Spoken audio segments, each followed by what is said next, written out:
बीकानेर में केंद्रीय विश्वविद्यालय को लेके जो केंद्रीय विश्वविद्यालय संघर्ष समिति हमारी जो बनी हुई है उसकी मीटिंग हुई। मीटिंग में जो पेपर में मीडिया में जो छपा है उसके बारे में चर्चा हुई कि केंद्रीय विश्वविद्यालय बीकानेर के अलावा और कहीं शिफ्ट करने की सरकार मंशा कर रही है।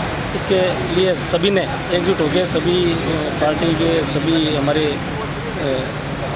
जो कॉलेज के जितने भी संगठन हैं सभी साथ मिलकर एक स्वर में आवाज़ उठाई है कि बीकानेर केंद्रीय विश्वविद्यालय बीकानेर बनना चाहिए और सभी इसके लिए संघर्ष के लिए तैयार हैं। हम 13 तारीख को हमने डिसाइड किया है कि 13 तारीख को जयपुर जाके सरकार से इस बारे में वार्ता करेंगे कि सरकार ने इसके बारे में क्या सोचा है, क्या फैसला कर रही है। अगर सरकार बीकानेर के लिए गंभीर नहीं है तो हमें कोई भी कदम उठाना पड़ेगा बीकानेर की जनता के लिए, बीकानेर के विकास के लिए। हम इसके लिए जनता के बीच में आके संघर्ष करने की तैयार हैं। यहाँ पे वेटनरी विश्वविद्यालय सिर्फ सरकार ने एक सिर्फ अपनी वाह लूटने के लिए किया है। वेटनरी विश्वविद्यालय तो पहले ही बन जाना चाहिए था, बहुत पहले बढ़ जाना चाहिए। वेटनरी विश्वविद्यालय का तो हमारे बीकानेर का हक है और वेटनरी विश्वविद्यालय में सरकार ने अपनी तरफ से ऐसा कुछ नहीं किया है। सिर्फ एक वहाँ पे सिर्फ अपना एक पट्टी लगेगी, बोर्ड लगेगा कि वेटनरी विश्वविद्यालय हमने बना दिया है। ये खाली हमें एक झूठा एक आश्वासन झांसा दिया गया है कि आपके वेटनरी विश्वविद्यालय बन गया, इसलिए आपको केंद्रीय विश्वविद्यालय नहीं बनाएंगे। आपको ये नहीं लगता कि ये कमज़ोर नेतृत्व की निशानी है?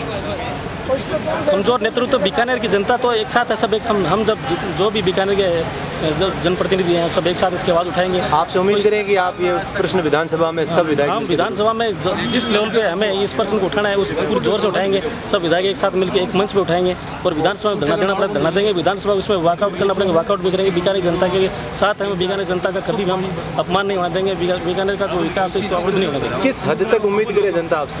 हम जिस जो हमें बीकानेर जनता ने हमारे में जो विश्वास पैदा किया है, जिस विश्वास के साथ हमें चुनना है, उस विश्वास को हम कायम रखेंगे। बीकानेर का अपमान नहीं होने देंगे। बीकानेर जनता को हम हर मौके पर तैयार मिलेंगे। सुना जी, अगर ऐसा नहीं होगा तो शायद आप इस्तीफा दे दें, जनता ये भी सोचेगी। जनता अगर हमें कहे कि आपको इस्तीफा देना है तो हम जनता के साथ हैं, जरूर करेंगे। केंद्रीय विश्वविद्यालय की जो व्यास कमेटी ने रिपोर्ट दी है वो स्वागत योग्य है और हम ऐसा मानते हैं कि जो मीडिया में ये भ्रम की स्थिति पैदा हो रही है ये सिर्फ भ्रम है। मुख्यमंत्री जी बहुत ही हमारे सज्जन आदमी हैं और बीकानेर से उनका लगाव भी है और ये यूनिवर्सिटी जो केंद्र सरकार की केंद्रीय यूनिवर्सिटी है, विश्वविद्यालय है, ये बीकानेर को मिलेगा और बीकानेर की जनता को उससे लाभ होगा। उदयपुर में IIM उदयपुर में खोलने का फैसला तो सरकार ने ले लिया है, परंतु सेंट्रल यूनिवर्सिटी के लिए उन्होंने फैसला नहीं लेकर के एक भ्रम पैदा कर दिया है और ये बातें सामने आ रही है कि अजमेर में सिटी यूनिवर्सिटी खोली जाएगी और जयपुर में बड़ी यूनिवर्सिटी खोली जाएगी। तो इससे हम लोगों के अंदर में शंका हुई कि उच्च स्तरीय प्रोफेसर व्यास कमेटी की कहीं अवहेलना तो नहीं हो रही। इसको लेकर के हमने पता किया तो जानकारी में आया कि राज्य सरकार इस बारे में फैसला अब तक नहीं ले पा रही है कि बीकानेर में सेंट्रल यूनिवर्सिटी खोली जाए। इसलिए हमने ये तय किया कि बीकानेर का एक शिष्टमंडल माननीय मुख्यमंत्री से 13 तारीख की सुबह 8 बजे के बाद में उनके कोठी पर जाकर के उनसे मिले और बीकानेर के जनप्रतिनिधि जितने भी सब वर्ग के जो लोग बाग हैं उनका संकल्प उनके सामने प्रकट करें कि बीकानेर की जनता प्रोफेसर व्यास कमेटी की रिपोर्ट के अनुसार बीकानेर में सेंट्रल यूनिवर्सिटी खोलने के राज्य सरकार के फैसले का इंतज़ार कर रही है।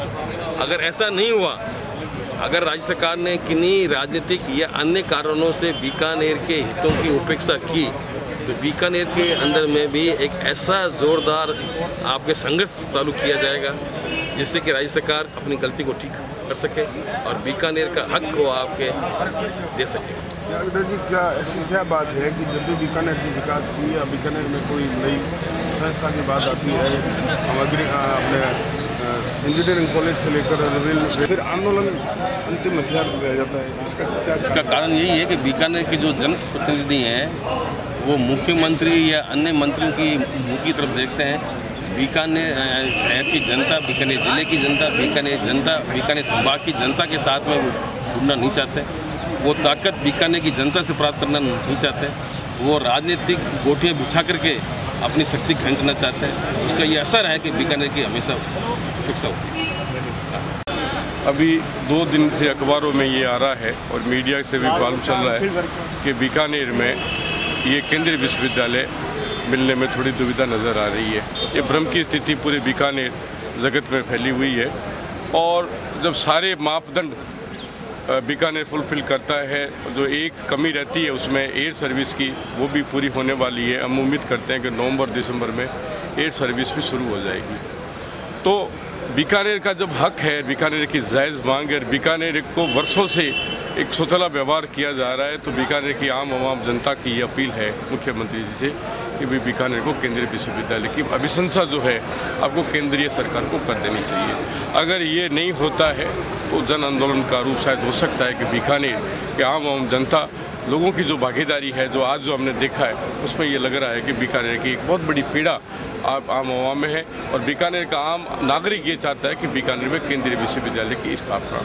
विश्वविद्यालय वाले इशू पे आज ये तय हुआ है कि 13 तारीख को सुबह सुबह मुख्यमंत्री जी से मिलेंगे और मुख्यमंत्री जी अपनी वार्ता में जो इंडिकेशन देंगे कि अभी हमने रिपोर्ट भेजी नहीं है तो उस आधार पे नई रणनीति बनाएंगे। और उन्होंने अगर ये कह दिया कि हम तो रिपोर्ट भेज चुके हैं और बीकानेर उसमें कंसिडरेशन में नहीं है, तो निश्चित रूप से बीकानेर की जनता को साथ लेकर के और बीकानेर विश्वविद्यालय बीकानेर में ही स्थापित, केंद्रीय विश्वविद्यालय बीकानेर में ही स्थापित हो, उसके लिए संघर्ष करेंगे। तो इसको कहाँ तक उम्मीद करें जनता की, आप इस लेवल तक जाकर बात कर लेंगे? पहले तो हम मुख्यमंत्री जी से बात कर रहे हैं और उसके बाद जनता जैसा आदेश देती रहेगी, जनता के आदेश से, निर्देश से चलेंगे। केंद्रीय विश्वविद्यालय की स्थापना बीकानेर के आम नागरिक और सभी लोगों से जुड़ी हुई, उनके हितों के से जुड़ी हुई बात है। ये एक सामाजिक और समाज का प्रक्रम है, कोई राजनीतिक प्रक्रम नहीं है। और हम सभी लोग एक मानसिकता और एक मन बनाकर केंद्रीय विश्वविद्यालय के लिए इस आवाज़ को माननीय मुख्यमंत्री महोदय श्रीमान अशोक गहलोत साहब तक पहुंचाएंगे। मैं समझता हूं कि वे इतने संवेदनशील हैं और संवेदनशील होने के कारण ही वे बहुमत के साथ कांग्रेस की सरकार लेकर आए थे और उसी संवेदनशीलता के साथ में वे बीकानेर के नागरिकों की भावनाओं को समझकर एक सकारात्मक कदम उठाकर बीकानेर केंद्रीय विश्वविद्यालय का योगदान। सर, आप ये कह रहे हैं कि राजनीतिक कारण नहीं है, तो सर ये अनुशंसा यहाँ से बनाकर भेजी क्यों गई केंद्र सरकार में? सर, व्यास समिति ने बीकानेर का समर्थन करते हुए बीकानेर में केंद्रीय विश्वविद्यालय की स्थापना की रिकमेंडेशन की चर्चा हमारे सामने आई थी। अभी सरकार के स्तर पर कोई भी निर्णय जनता के बीच नहीं आया है, इसलिए अभी किसी तरह की टिप्पणी करना बिल्कुल निरर्थक होगा और गलत बात होगी। यदि सरकार इस पर कोई अपना स्पष्ट मत देगी तो हम इसे मुख्यमंत्री तक हमारी बात को पुनः पहुंचाएंगे, ऐसा हमारा सोच है। आज़ादी के बाद में आज तक बीकानेर के साथ, आज़ादी के बाद आज तक बीकानेर के साथ हमेशा ही सौतेलापन होता है। जिस दिन बीकानेर राज्य का भारत संघ में विलय हुआ था, उस समय ये तय किया गया था कि बीकानेर को राजस्थान की शैक्षणिक राजधानी के रूप में विकसित करेंगे। लेकिन पिछले 60 सालों के दौरान बीकानेर की राजनीतिक शून्यता के कारण हमेशा बीकानेर से उसका हक छीनता रहा। अब जबकि विजय शंकर व्यास जैसे विद्वान आदमी की कमेटी ने जब ये तय कर दिया कि बीकानेर को केंद्रीय विश्वविद्यालय मिलना चाहिए, इसके बावजूद बीकानेर के हक पे ये कुठाराघात क्यों? बीकानेर का युवा किसी भी हालत में अपने हक पे कुठाराघात नहीं होने देगा। हम कोई भीख नहीं मांग रहे हैं, हम हमारा हक मांग रहे हैं और सरकार से हम ठोकरों के साथ बात करेंगे। तो क्या कारण हो सकता है कि ये केंद्र सरकार अनुशंसा बनकर बना के भेज दी राजस्थान सरकार ने? क्या कमजोरी मानते हो इसकी आप? कमजोरी क्या है? बीकानेर के साथ दुर्व्यवहार हमेशा से होता है, ये इतिहास रहा है। और जो राजस्थान के मुख्यमंत्री हैं, उनकी नीयत में खोट है। जब पिछली सरकार के दौरान 15 अगस्त बीकानेर में मनाया गया था, उस समय राजस्थान की तत्कालीन मुख्यमंत्री ने घोषणा की थी कि बीकानेर को IIM देंगे। फिर विजय शंकर व्यास की कमेटी बनाई, उन्होंने केंद्रीय विश्वविद्यालय के लिए अनुशंसा की। तो फिर इतना सब कुछ होने के बाद में, इतने विद्वान आदमी की कमेटी ने तय करने के बाद में फिर ऐसा दुर्व्यवहार साफ साफ लगता है इन लोगों की नीयत में खोट है। और हम लोग अपना इस हक को छोड़ने वाले किसी भी हालत में नहीं है। चाहे हम लोगों को किसी भी स्तर पे जाना पड़े, हम उस स्तर तक अपने हक को पाने के लिए जाएंगे।